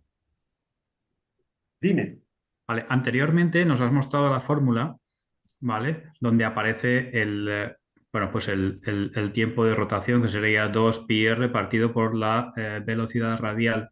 Pero la R, ¿de dónde la sacas? Para que te dé 15,5 horas. El radio de la estrella. Estoy utilizando un dato astrofísico que es el radio estelar. Vale, entonces eso lo tomarías de alguna tabla Sí, de... de Simbad o de... sí. Vale, y lo mismo ocurriría, entiendo, con la velocidad de ruptura. Cuando dices que raíz cuadrada de g por m partido por r, la r sería la misma que Y la masa también, la masa estelar, no la podemos sacar del espectro. En este caso, la masa estelar hay que conocerla, la masa estelar, que es 2,9 masas solares, y el radio, que es 3,7 radio solar. Perfecto, vale, ya me queda claro. Muchas gracias. ¿Qué es lo que podemos sacar del espectro? Esta velocidad radial. ¿De acuerdo? Esta sí Sí, la sí. medimos directamente del espectro, ¿no? O esta del disco, estos 127. También, bueno, ¿qué nos daría? Pues nos daría que ese radio discal, en este caso utilizaríamos la tercera ley de Kepler, porque estamos haciendo una hipótesis, es un disco que está gobernado por, un disco ya diríamos de dinámica kepleriana, digamos, aquí está gobernado por las leyes de la gravedad. Evidentemente, estos discos, los fenómenos, la fenomenología de campos magnéticos, electromagnética también influye, sin duda, ¿no? Pero una buena aproximación sería considerarlo una dinámica kepleriana, ¿no? Eh, Leyes de la gravedad de Newton y las leyes de Kepler. Y esto nos permite obtener que está aproximadamente a unos 9, aquí está, 23,8 millones de kilómetros, ¿no? Que estos son unos 9,2 radios estelares. Esta sería una foto rápida del escenario de la estrella. Esto sería... aquí no tenemos indicios, pero bueno, en el defecto sabemos que incluso hay un ángulo y demás, pero eso sería ya de datos de espectro de alta resolución. Aquí lo que sabemos, en la hipótesis que hemos hecho, es que hay una estrella central que rota muy rápido, tenemos 287 kilómetros por segundo en zona ecuatorial, un periodo de rotación muy rápido, 15,5 horas, rodeada por un disco que rota más lento, lógico, por la lógica, digamos, que tiene un periodo de 13,7 días y que dista unos 9 radios estelares, ¿no? Estos diagramas muestran qué es lo que ocurre en la estrella, esas líneas de absorción, porque en la estrella, en el espectro, lo que estamos viendo es esta fenomenología de líneas de absorción que provienen de la estrella. Y veíamos que había una línea H beta, H gamma, H delta significativa. Y este otro diagrama a la derecha representa lo que vemos en el espectro del disco. que son esas líneas de emisión, H alfa y H beta, digamos. Aquí lo que nos ocurre es que esos átomos neutros de la cromosfera están absorbiendo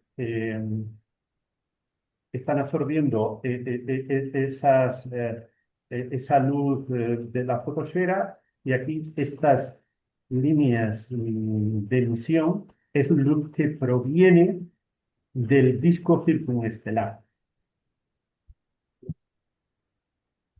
Viendo el espectro en más detalle, Perdón, una pregunta antes de que pases. sí, De la diapositiva anterior, se supone que esta, veríamos el disco como si fuera Saturno, lo veríamos interrumpiendo la estrella, ¿no? ¿O cómo? O así de frente. después de espectros de alta resolución sabemos o podemos estimar que este disco está inclinado, y además hace una precesión, y además tiene unos 60 grados, y hace una fenomenología muy especial, plurianual, en décadas, con un periodo de 30 a 35 años, donde va haciendo una precesión, y hay etapas que se pone delante de la Se estrella. va moviendo entonces, ¿no? Se va moviendo. Pero esto no lo podemos deducir de este espectro, ¿vale? Ya. Es un estudio, supongo, ya de Bueno, puedo dejar por astrofísica, ¿no? curiosidad, de récord puedo enseñar. Pleione es una estrella alucinante. Gracias. Pero si os fijáis en el espectro, hay todavía más detalles, ¿no? Bueno, haciendo esto no me había fijado antes, porque estos días haciendo la presentación, preparando la presentación, digo, anda, pues ya hay unos piquitos aquí en sí. ¿Veis? Esto es entre H alfa y H beta. Y no hay uno, hay varios. Entonces me puse a investigar. Bueno, de hecho estoy investigando hasta hace un rato. Pues bueno, lo que ocurre en el espectro de Pleione, y en esta hipótesis que estamos haciendo es razonable, es que ese disco circunestelar es rico también en metales. Por ejemplo, todas estas líneas que he destacado en color, con la flechita de color rojo, son líneas espectrales del hierro ionizado, del Fe2. Incluso aquí hay un grupo de líneas de nitrógeno ionizado, mezcladas eh, algunas de estas no le quiero dar tampoco, potencialmente algunas son incluso dobletes, o sea, que tienen una especie de doble pico, se puede ver haciéndole zoom. Lo que después en investigado resulta que es una fenomenología que se tiene por ahí estudiando astrofísica, que se llama el bosque de hierro. Y es que es un conjunto de líneas espectrales muy amplio del ion del hierro. Y es característico también en este tipo de discos activos en estrellas de tipo B. Que aparte del hierro, aparecen algunas líneas que son del silicio ionizado o del nitrógeno ionizado y demás, ¿no? O sea, tiene una fenomenología muy rica. Esto valdría la pena a lo mejor hacer algunos estudios de alta resolución, porque algunos de estos son dobletes o este caso es un triplete, y de hecho lo están mirando y casi se ve, no sé si apreciáis un poquito la silueta ahí del triplete, y eso que estamos hablando aquí de un espectro de baja media resolución. El resumen es... Ismael, una pregunta. La energía entonces que consigue, es decir, hay una emisión del disco claramente, eso quiere decir que el disco tiene energía y la libera por emisión electrónica.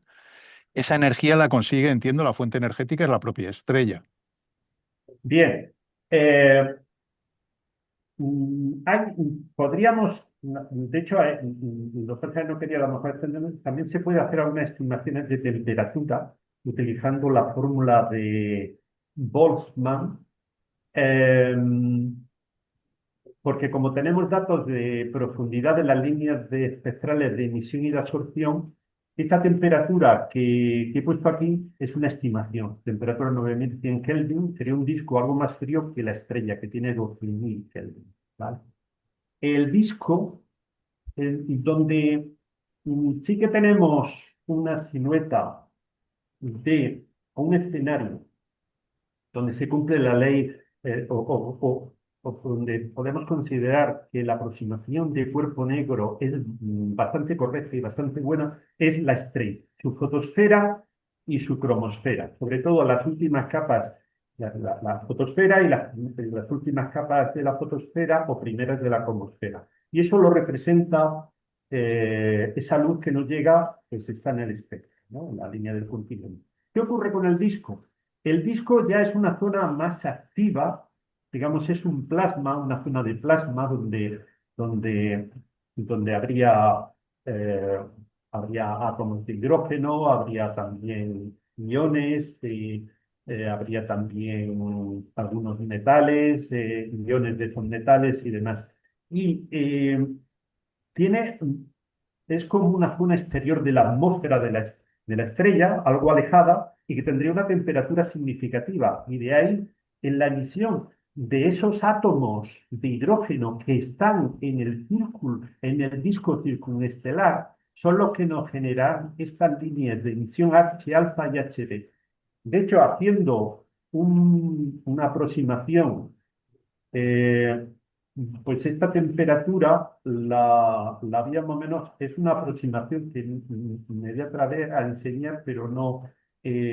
Utilizando la fórmula de Boltzmann, haciendo una aplicación diferencial de esa ecuación a las dos líneas de emisión H alfa y H beta, se puede hacer una estimación si la temperatura ya es un escenario donde domina la excitación electrónica y de hecho sale una temperatura que podría ser más o menos razonable, pero no la tengo muy contrastada, ¿vale? Que sería estos 9125, 9100 Kelvin, ¿vale?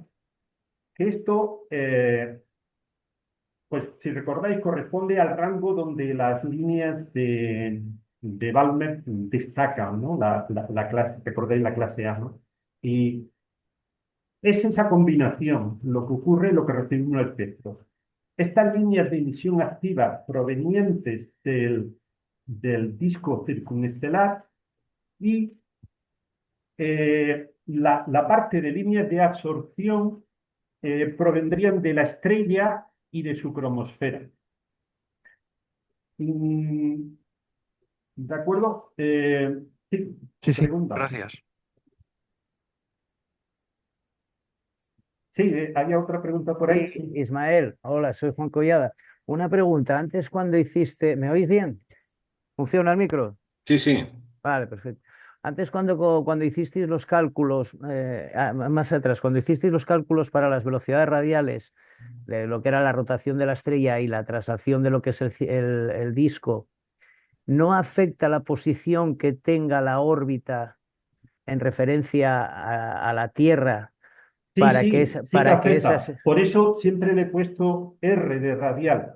Realmente, la velocidad de rotación de la estrella es mayor de 287 kilómetros por segundo, prácticamente seguro, porque nosotros solamente vamos a poder medir la proyección radial, que es la que se puede medir con efecto Doppler. Y el disco pasa igual. Solamente vamos a poder medir la parte radial de ese toroide o ese disco, que es la que podemos medir, digamos, con este parámetro en el espectro, que es el efecto Doppler. Entonces sería una velocidad aparente vista desde nosotros, desde nuestro punto de vista, como no nos cae, Exactamente, sería exactamente. aparentemente está yendo a esa velocidad, ¿no? Sí, Y otra pregunta, cuando con bases coges el área del pico de absorción o de emisión, esa bisectriz que pasa por el centro no tiene importancia que quede justo en la parte con más o menos absorción, o sea, me refiero cuando se sí, hace vamos a en la ver. parte Esto, central, en la parte sí, más baja.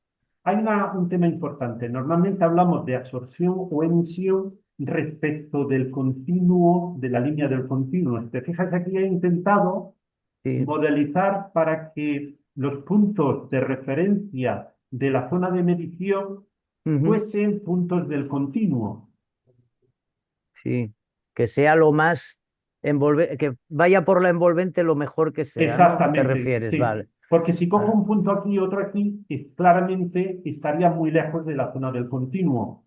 Que el continuo es lo que nos marca esa referencia, ¿no? mm. De la temperatura de la fotosfera, ¿no? Entonces, O sea que cuando lo vayamos a intentar hacer, que procuremos buscar siempre que sea lo más ajustado a esa envolvente teórica que sí. tendríamos, ¿no? Vale. En Un los comentario, ya que estáis preguntando, por ejemplo, esto os diría off the record. Por ejemplo, este pico que veis aquí de emisión, cuando se ve en alta definición, es en realidad un doble pico. Aquí hay una especie casi, es un doble pico que Ujú, refleja el hecho de que realmente es un disco donde una zona del pico desplazada al azul corresponde a esa zona que se acerca hacia nosotros y la otra, el otro pico corresponde a la zona de ese disco que se aleja a nosotros. Cuando en alta definición tenemos las siluetas de dos picos, nos permite medir con más precisión el desplazamiento Doppler. Y de hecho, el dato que se obtiene es algo inferior a este. ¿Qué ujú. significa? Pues al final, pues que el disco está un poquito más lejos de lo que estamos estimando en baja media resolución. Vale, venga, pues nada, gracias, Ismael. Ya dejo esta ¿Qué? infografía así como resumen qué es lo que a lo mejor es lo bonito que permite la espectroscopía, que nos podemos, hay una estrella que está del entorno de 400 años luz, nos podemos intentar ah, hacernos una idea astrofísica del escenario que está ocurriendo ahí, ¿no? De una estrella activa que rota muy rápido, que expele o eyecta sus capas exteriores y acaba creando un disco alrededor. Como habéis bien dicho, este disco de espectros de alta definición se puede ver que es un disco que va evolucionando y va haciendo una precisión. Ya que habéis preguntado, voy a enseñarlo.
¿Veis la pantalla? Sí, Sí, sí. Con Sí, sí, sí, sí. espectros de alta definición, ese pico de emisión al final, de hecho, es un doble pico y se pueden obtener toda una serie de parámetros y detalles. Y además, Pleione se ha estado estudiando a lo largo de muchos años, hace más de 50, 60 años, hay una estrella que está ahí estudiando y con lo que ocurre realmente, y la hipótesis está muy respaldada, es que es una estrella con un disco circunestelar que va teniendo, de hecho, una precesión con un ciclo de 30 a 35 años y depende en qué etapa veamos los espectros, pues hay una etapa, como preguntabais, sí, hay unas etapas en que el disco está delante y es cuando se aprecia de una forma más intensa el efecto Doppler, porque una parte del disco se aproxima hacia nosotros y otra se aleja, y toda esa medida radial corresponde a la velocidad del disco, pero en esa precesión que va cambiando, hay una etapa intermedia, como como es la que tenemos actualmente, se llama, la anterior etapa tiene un nombre que se llama B-Shell, ¿no? La icónica en B-Shell. Y la etapa actual, que es la etapa BE, es donde hay un doble pico, pero que conforma casi un único. Y, y hay otra etapa que se ha medido en algunos años y se espera que sea la futura, que es cuando este disco evoluciona y se pone perpendicular a nosotros y, y se reduce ese efecto Doppler, ¿no? Y es prácticamente lo que se llama etapa polar.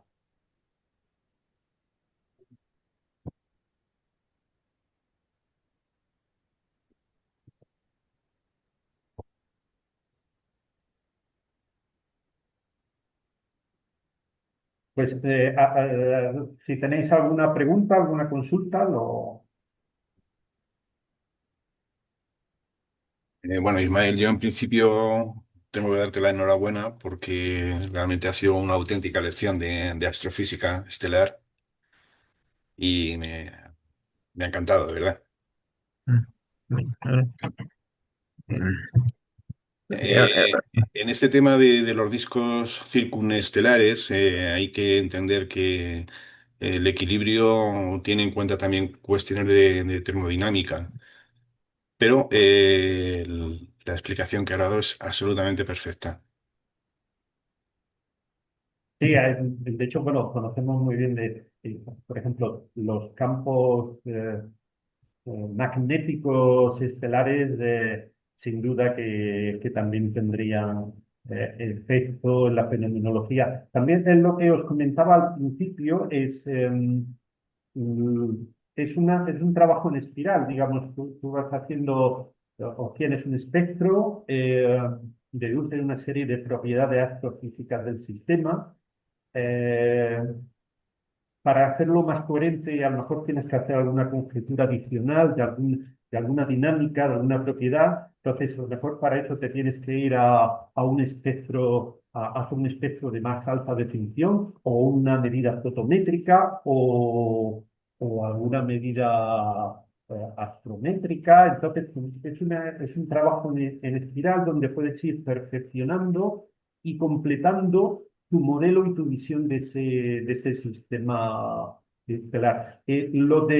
Por ejemplo, como he enseñado antes, es hay cierta discusión. Hay gente que opina que esa fenomenología de pleione se debe a eyección y colapso de las capas diestadas y la creación de un disco y que después colapsa. Eh, yo la conjetura que a mí me convence más es la de que es un disco que tiene una precesión, ¿no? Porque de hecho hay una compañera, es una estrella compañera de Pleione que puede inducir a que se produzca esa precesión, ¿no? Al final son conjeturas que de alguna forma con más medidas, de tipo espectral o otro tipo, pues ir afinando la explicación del sistema estelar.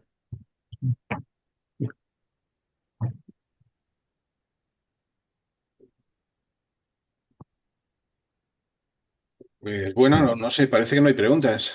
Oye, una pregunta, soy Ángel. A ver, Sí, Ángel. oye, Ismael, ¿puedo comentar un par de cosillas, Claro, sobre los espectros de las de estrella de carbono y las M y las Wolf-Rayet? sí, me voy, te pongo. Sí, era un par de cositas. Uno de ellos, sí, a ver, cuando llegues.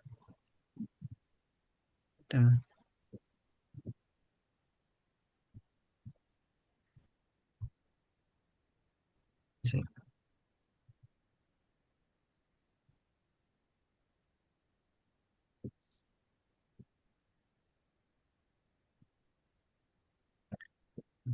Bueno, ya que tienes las del Wolfgang, vale, empecemos por esta. No, es que yo lo que hice una vez fue, a partir de estos picos de emisión, pude ir y atendiendo un poco a la bibliografía, que a partir del FWHM se pueden medir los vientos estelares. Y una vez lo hice y conseguí medir velocidades de esto de 5.000 kilómetros por segundo a partir de estos picos. Yo lo que tengo es eso, son velocidades terminales. Yo lo que he entendido era, leí que eran velocidades terminales. Con lo cual te está dando con qué velocidad está soplando ahí el viento estelar. Y hay que recordar, a modo de comparación, que el viento solar, está en unos 600. Y esto a lo mejor estás en 2.500 o 2.500 perfectamente. Sí, Ángel, sí. Ángel, ¿eso que lo hacías también con VAS utilizando velocidad radial o utilizaste otro método? No, ¿cuál? Para medir el viento Para las estelar, sí, sí, con el MAS, en la herramienta esa de medir, la misma eh, herramienta que utilizó Ismael, ¿no? se Para mide, velocidad sí, radial. sí, sí, se mide el FWHM, que sale por aquí, pues con este ancho, te está diciendo ya la fórmula esta de que relaciona el ancho de la línea con la longitud de onda y multiplicar por la velocidad, me salía eso, velocidad terminal de 5.000 kilómetros por segundo. Ujú, Yo con ujú. eso, Muy bien. Venga, gracias, Ángel. de nada. Y luego, y un poco más práctico también, uy, lo de hay un truco que he leído también y se ve cómo distinguir de un vistazo espectroscópicamente, viendo el espectro, cómo se distingue una estrella de carbono de una tipo M. Hay que tener en cuenta que como estos son bandas, ellos para asignar la longitud de onda se utiliza un término que se llama cabeza de banda, que es, es un tema que es justamente en la banda donde se produce la mayor absorción. Es lo que se utiliza para asignar esta línea. Pues, ¿qué pasa? Pues que en una estrella M, el pico este en mayor intensidad, está hacia este lado, mientras que las de tipo de carbono está hacia este lado, hacia el rojo. Es como se distinguen unas de otras. Y visualmente, si ves una estrella de carbono, se ven algunas estrellas de carbono, son muy, muy rojas. Y esto es lo que solo quería comentar. Gracias, Ángel. Era un detallito, estaba esperando al final para comentarlo. Muy bien.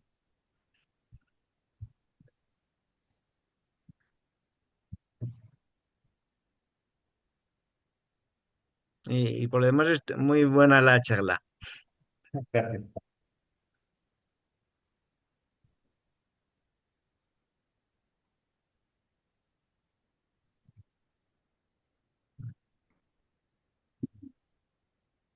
Bueno, pues yo creo que podemos dar por concluida la sesión, ¿no? Muy bien. Así que muchas gracias Gracias. de nuevo, Ismael. Muchas gracias a todos los participantes.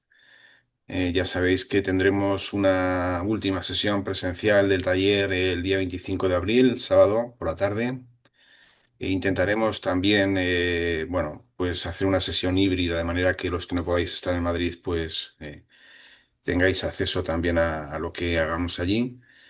Y el objetivo es únicamente poder recopilar o recoger los trabajos que presentéis acerca de este taller para participar en el concurso y hacer una entrega de premios. Así que, nada, esperamos que este mes que falta de aquí a entonces sea productivo para hacer trabajo Muy bien. y lo dicho. Nos vemos pronto. Si tenéis alguna consulta, pues tenéis los canales para comunicaros con todos nosotros a través de correo o como lo prefiráis. Y nada, muy buenas noches. Nos vemos prontito de nuevo. Sí, gracias Gracias. igualmente. Sí, Buenas Buenas noches. noches. muchas gracias Ismael, porque la verdad que muy completa esta ponencia. Y bueno, también muchas gracias al resto de relatores. Y nada, que tengáis todos unos cielos despejados aquí a la próxima reunión. Muy bien, Pues, gracias. Gracias. Pues Venga, sí. gracias. Hasta la próxima reunión. buenas noches. Gracias.